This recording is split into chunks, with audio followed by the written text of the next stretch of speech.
Bonjour à tous, nous allons maintenant pouvoir nous lâcher, amis jardiniers. Ça y est, les seins de glace sont là, on peut y aller, il n'y a plus de risque de geler, donc nous allons remplacer nos potées et nos jardinières. Par exemple, nos potées de tulipes, de narcisses qui sont en train de faner, c'est logique, les myosotis ou les arabettes, hop, on les enlève et on va remplacer par des plantes annuelles et par des vivaces non rustiques. C'est Pierre Nesman qui va vous donner tous les conseils nécessaires. Commençons justement par les plantes à teinte douce, mon cher Pierre.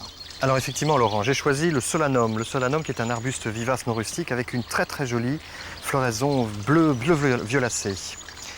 Ensuite ici, les lobélias, le lobelia retombant qui va retomber le long des parois et qui a une très jolie floraison pendant tout l'été d'un bleu roi très profond.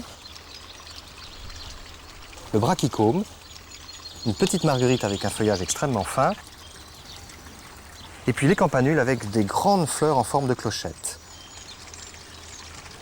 Et pour lier le tout, je choisis un gnaphalium, qui est une plante à feuillage argenté, qui va donner un côté, qui va mettre en valeur toutes ces floraisons. Passons maintenant à des couleurs beaucoup plus vives, regardez. Alors parmi ces couleurs vives, Laurent, j'ai choisi un dahlia nain, qui a une très jolie floraison soutenue, un vieux rose un peu soutenu. Le pétunia, c'est un pétunia retombant avec des grandes fleurs un peu fluorescentes dans leur teinte. Et puis une petite verveine avec une floraison étoilée qui est d'un rose un peu soutenu. Et pour lier l'ensemble, voilà, l'asparagus qui a un feuillage extrêmement fin qui va donner un côté léger et vaporeux à la composition. Alors quelques suggestions maintenant de jardinières, vous allez voir comment on peut aménager l'ensemble.